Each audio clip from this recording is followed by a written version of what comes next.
A veces nosotros sufrimos en la vida porque tenemos el corazón duro, ¿sabes? Rendirnos, entregarnos, es tan difícil. Y a veces Dios permite, mira, yo no digo Dios provoca, porque Dios nunca provoca nada malo, pero Dios permite que la vida te golpee, porque es en el dolor y en las lágrimas que tu corazón de piedra se vuelve corazón sensible para oír la voz de Dios y te rindes. Es tan fácil seguir a Jesús, pero al mismo tiempo tan difícil por nuestro corazón duro. Queremos hacer lo que queremos en la vida, andar como caballitos salvajes corriendo por ahí, cuando tendríamos que rendirnos. Vamos a orar.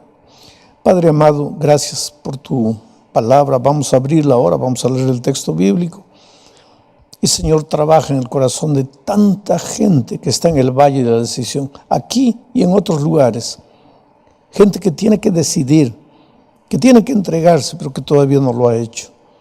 Muéstrate soberano, todopoderoso en este momento y toca nuestro corazón. En el nombre de Jesús. Amén. El texto bíblico para hoy está en San Juan capítulo 11. Es una de las historias más conocidas del ministerio de Cristo. Es un milagro. Hemos visto esta semana cómo Dios hizo andar paralíticos, cómo Dios abrió el ojo de los ciegos, cómo Dios curó a una mujer enferma. Dios hizo maravillas. Resucitó a la hija de Jairo. Pero hoy vamos a ver la resurrección de Lázaro, que es un caso dramático y que nos enseña muchas lecciones. Vamos al texto. A partir del versículo 1 dice: estaba entonces enfermo uno llamado Lázaro, de Betania, la aldea de María y de Marta su hermana. María, cuyo hermano Lázaro estaba enfermo, fue la que ungió al Señor con perfume y le enjugó los pies con sus cabellos.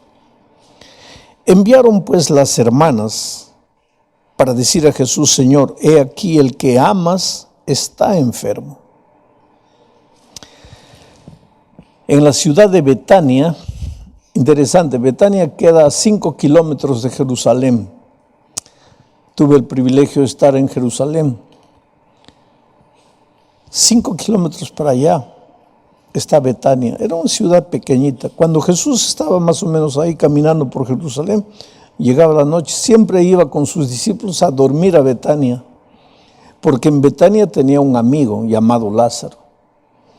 Eran 3 hermanos: Lázaro, el hombre, en esos tiempos el que trabajaba, solo luchaba para traer el pan a la casa, y 2 hermanas, Marta, la hermana mayor, y María, la hermana menor. Esta María es la misma, dice el texto bíblico, que echó perfume a los pies de Cristo, le secó con los cabellos, porque Jesús la había transformado, la encontró en la miseria de la vida, la transformó. Bueno, Marta era una buena cocinera, cocinaba rico. Y yo creo que a Jesús le gustaba comer la comida de Marta. Por eso cuando estaban cerca de Jerusalén, le decía a sus discípulos: vamos a Betania. 5 kilómetros, caminando, ¿cuánto tiempo lleva? 5 kilómetros, 1 hora.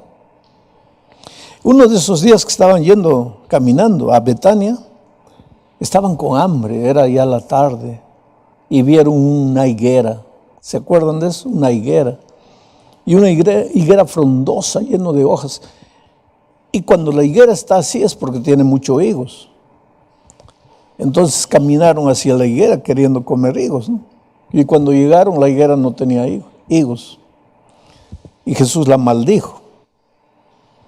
Y esa noche se fueron a Betania, se hospedaron en la casa de Lázaro, Marta y María. Al día siguiente estaban volviendo a Jerusalén y la higuera estaba seca. ¿Se acuerdan de esa historia? Jesús no maldijo a la higuera porque no tenía frutos. ¿Por qué creen que maldijo a la higuera? Porque no teniendo frutos, parecía que tenía. O sea, Si en tu vida no hay frutos, eso no es lo ideal. Dios quiere que tu vida como cristiano sea una vida fructífera. Pero lo peor es no tener frutos y parecer que tienes frutos. ¿Sí? En el fondo de tu corazón eres malo, pero cuando estás en público pareces bueno, ¿no?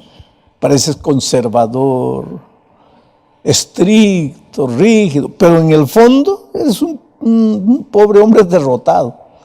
Ahora, Jesús no queda triste porque eres derrotado, aunque eso no le gusta y Él te puede hacer victorioso.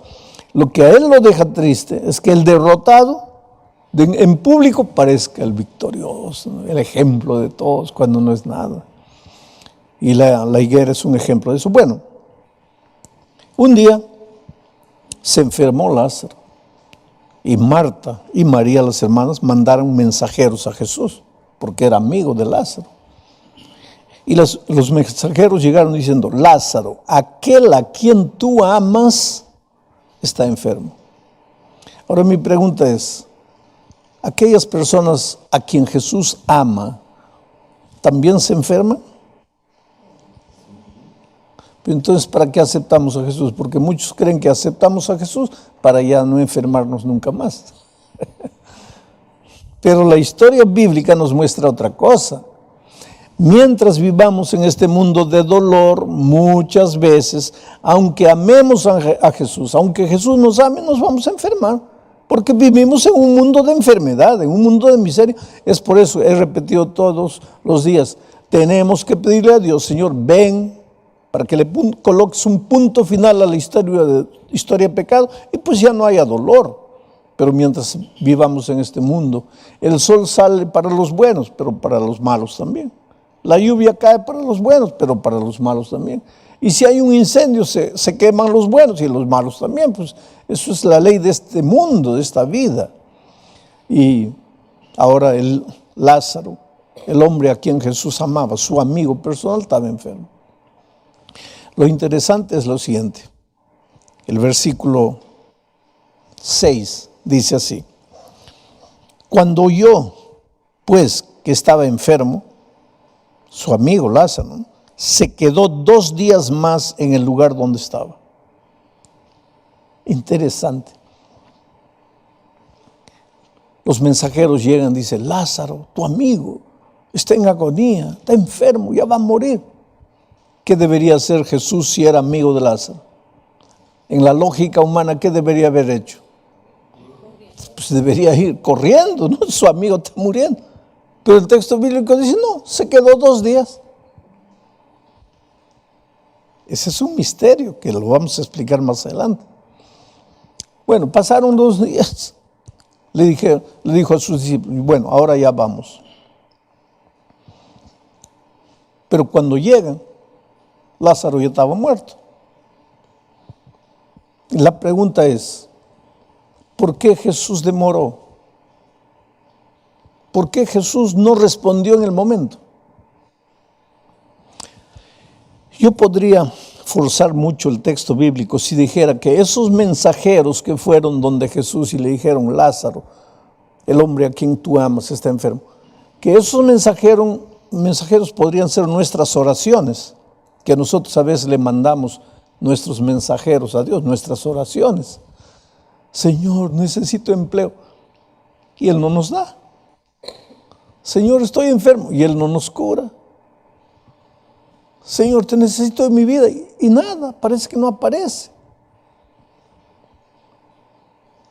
Lázaro murió, y las hermanas se quedaron tristes, tanto así que cuando Jesús llegó a la casa, Lázaro ya estaba muerto. Se demoró 2 días, 2 días más caminando hasta llegar. Cuando llegó ya habían pasado 4 días. Un cadáver de 4 días. En aquellos tiempos que no habían esas bóvedas de hielo ahí, que el cadáver puede quedarse 1 mes sin descomponerse. En esos tiempos no había nada de eso. En 4 días el hombre ya estaba descompuesto. Dice la Biblia, ya olía mal. Ya estaba descompuesto. Y cuando llegó, Marta salió, porque dijeron: está llegando Jesús. Ahí Marta salió a recriminar a Jesús. Le dijo, Señor, ahora ya, ¿para qué pues? ¿Ya para qué viniste? Cuando te necesitamos, cuando te llamamos, cuando todavía estabas vivo, te rogamos, te mandamos mensajeros y no viniste. Ahora ya para qué pues? Ya está muerto ya. Y Jesús dijo una cosa interesante. Él no está muerto. El que cree en mí, aunque esté muerto, vivirá. Y le dijo una cosa interesante a los discípulos. Él está durmiendo. Yo voy a despertarle del sueño. Ahora yo les pregunto a ustedes, ¿Lázaro estaba muerto o estaba durmiendo? ¿Qué piensan ustedes? Estaba muerto. Claro que estaba muerto, ya estaba descompuesto. ¿Y por qué Jesús dijo está durmiendo? ¿Por qué? Porque para los que creen en Cristo, la muerte es un sueño. La muerte es un sueño. Porque cuando Cristo venga, todos los que han muerto en Cristo despertarán. Pablo, escribiendo a Tesalonicenses, dice que cuando el ángel haga sonar la trompeta, los muertos en Cristo resucitarán primero. Por eso yo personalmente, yo no tengo ganas, no tengo miedo de morir. Si mañana tengo que morir, pues muero. Yo ya viví, claro, ustedes jovencitos todavía no, pero yo ya viví todo lo que tenía que vivir. Ya cumplí con mi familia, ya cumplí la misión de predicar el Evangelio, sigo predicando. Si mañana el médico me dice, pastor, tiene 2 días de vida, ¿para qué tengo que estar llorando? Ay, Señor, no quiero morir, no quiero morir. Si yo creo en la resurrección, yo sé que voy a descansar. Pero cuando el ángel haga sonar la trompeta, voy a resucitar. Y voy a ver a mi papá, a mi mamá, a los amigos que la muerte me arrancó. Los voy a abrazar. Esa es la esperanza del cristiano. El cristiano no debe buscar la muerte. Pero el cristiano tampoco tiene que tener miedo de la muerte. Porque la muerte para el cristiano es como un sueño. ¿Tú cuando sueñas tienes hambre? ¿Durmiendo tienes hambre o no? Pero el que sueña no tiene hambre. Cuando sueñas tienes odio, tienes amor. Cuando sueñas, ¿sabes lo que Jesús está diciendo aquí? Porque ustedes han escuchado hablar por ahí que cuando el hombre muere, su espíritu sale. Si fue bueno, se va al paraíso. Si fue malo, se va al infierno. Si fue más o menos malo, se va al purgatorio. Y otros dicen, no, el alma sale y se reencarna. Y otros dicen, no, nosotros ya hemos vivido en otras vidas. Pero la Biblia dice todo diferente. Miren lo que la Biblia dice. Les voy a leer aquí en Eclesiastés capítulo 12, versículo 7. Miren, dice que cuando el hombre muere, su cuerpo vuelve al polvo y su espíritu, el soplo, vuelve a Dios que lo dio. Esto es interesante, porque ustedes saben que cuando Dios creó al hombre, hizo un hombre de barro, ¿no? Ahí estaba barro. El barro no tiene hambre, el barro no sueña, el barro no se mueve, el barro es barro. Pero entonces dice el relato de la creación que Dios sopló. Y cuando sopló, ese hombre de barro se levantó. O sea, el hombre vivo es la suma del barro con el soplo de vida. Ahora, ¿qué dice Eclesiastés 12:7? Que cuando el hombre muere, el soplo vuelve a Dios. O sea, Dios hace, volvió a Dios. Y el cuerpo, pues lo llevamos al cementerio, lo enterramos, y 50 años después abrimos el cajón, ¿qué vamos a encontrar? Polvo. Lo que la Biblia dice, el cuerpo vuelve al polvo de donde fue tomado, y el soplo vuelve a Dios que lo dio. Entonces ya no tengo nada vagando, no tengo alma, no tengo espíritu, no tengo nada de eso. Eso no existe. Bíblicamente, el día que mueres, se acabó. Eso es lo que dice Eclesiastés 9, 5 y 6. Mira lo que dice. Porque los que vivimos, los que viven, nosotros estamos vivos, porque los que viven saben que vamos a morir, han de morir. ¿Ustedes saben que van a morir o no? ¿Ah? No sabemos cuándo, pero que vamos a morir, vamos a morir. Hay una estadística que no falla. De cada 100 hombres, los 100 mueren. No falla. Más tarde o más temprano mueren. Si hay algo concreto, es que vamos a morir. Entonces aquí dice Salomón, porque los que viven saben que han de morir, pero los muertos nada saben. Los muertos nada saben, ni tienen más paga, porque su memoria es puesta en olvido. También su amor, su odio, su envidia fenecieron ya, y nunca más tendrán parte de todo lo que se hace debajo del sol. Nunca más tendrán parte. O sea que tú podrías ir conmigo esta noche a la medianoche al cementerio. ¿Te animarías o no? No, tengo miedo. ¿Miedo de qué? De los muertos. Los muertos no te pueden hacer nada. Tú tienes que tener miedo de los vivos. Eso sí te pueden matar. Pero los muertos nada saben. Ya no tienen parte en esta tierra. Ya no tienen odio. Ya.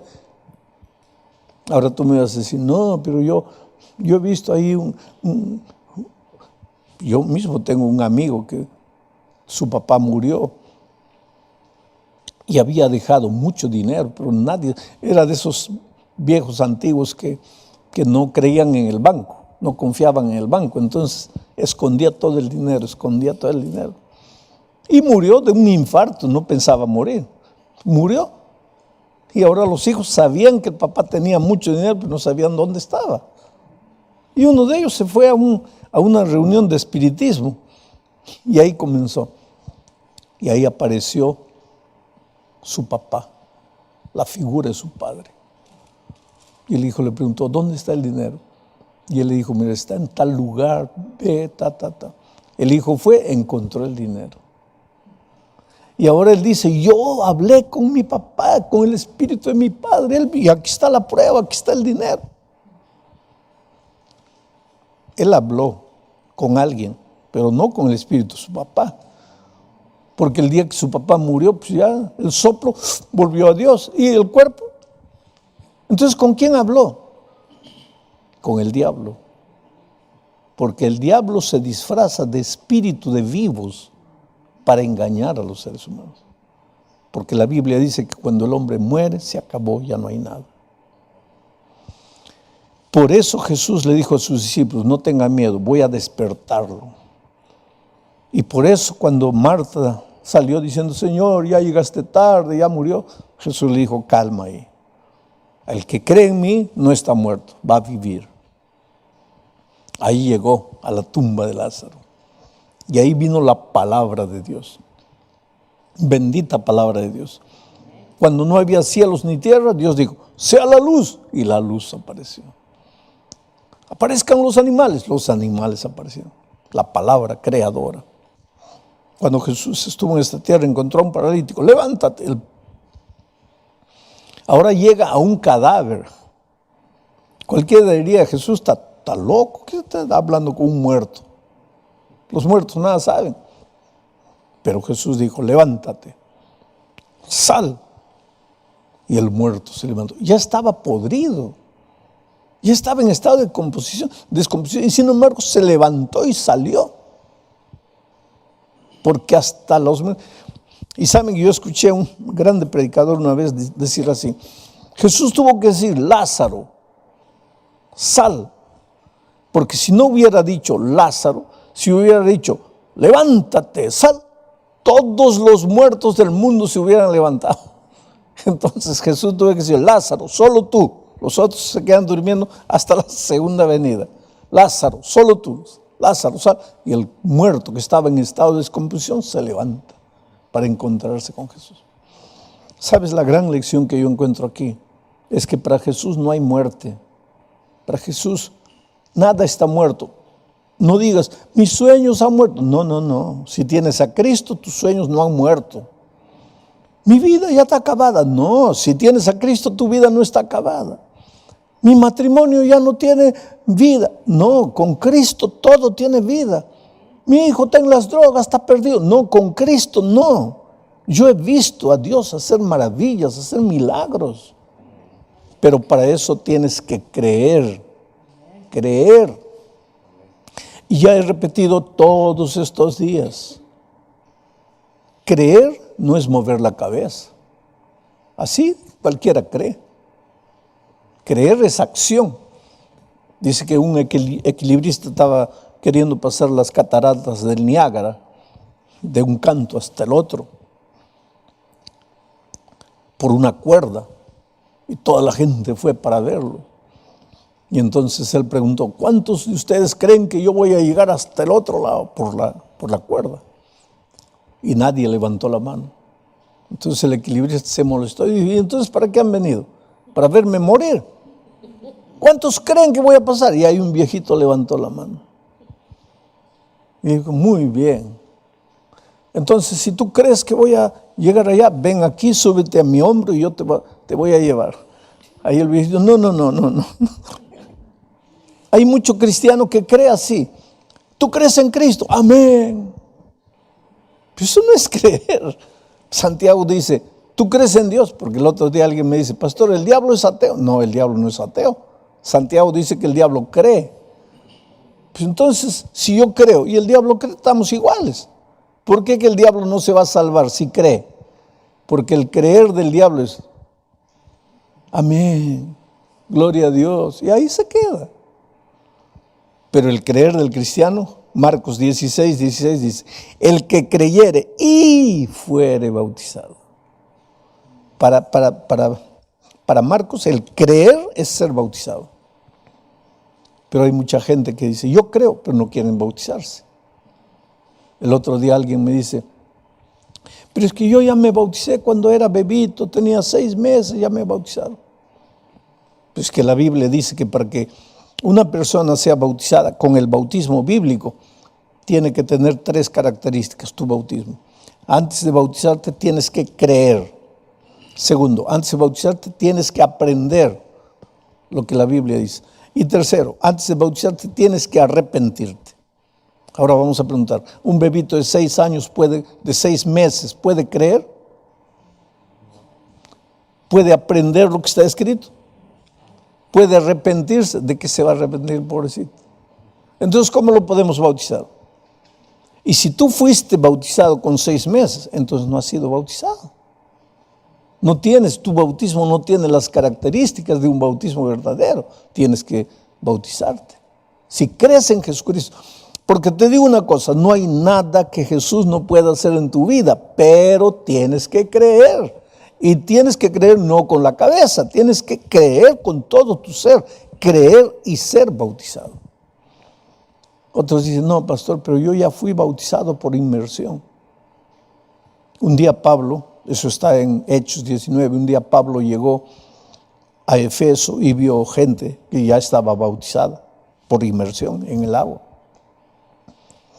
Y le preguntó, ¿ustedes han escuchado hablar del Espíritu Santo? Ellos le dijeron, no.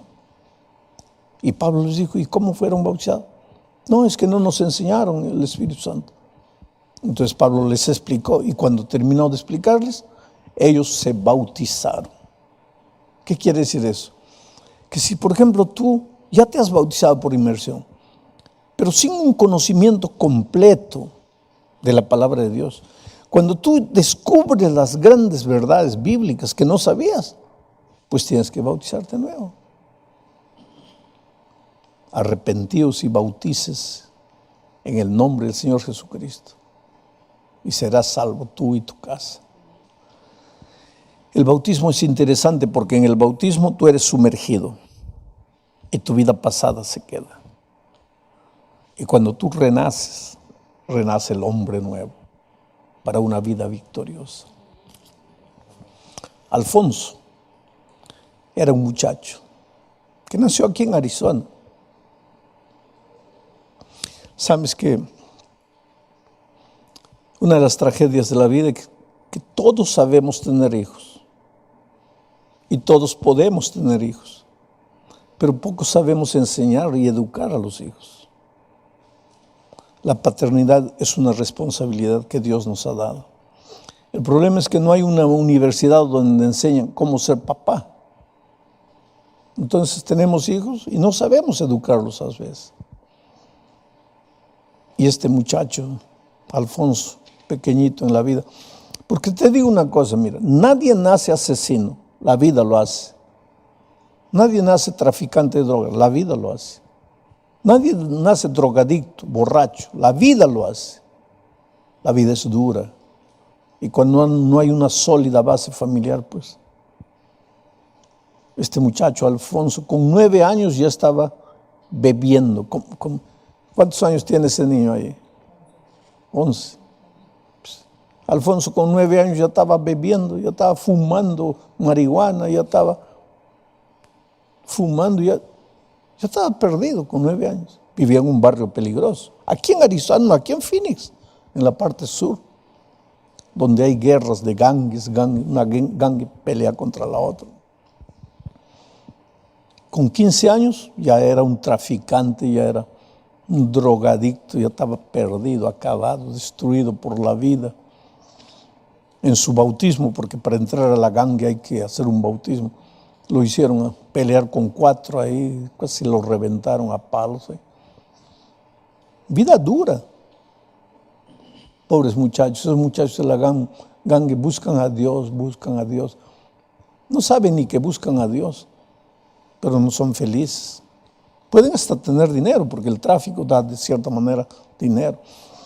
Y el sueño de todos ellos es ser sicario, ser matador, porque cuanto más matas, parece que más hombre te sientes, más escalas. Y este muchacho también quería ser un sicario. La vida lo golpeó mucho, ¿sabes? Hasta que un día lo agarraron, lo llevaron a la prisión. Algunos meses después lo soltaron, continuó cometiendo delitos, lo agarraron, lo llevaron a la prisión. En una ocasión de esas, pues él no era feliz. Lo peor es eso.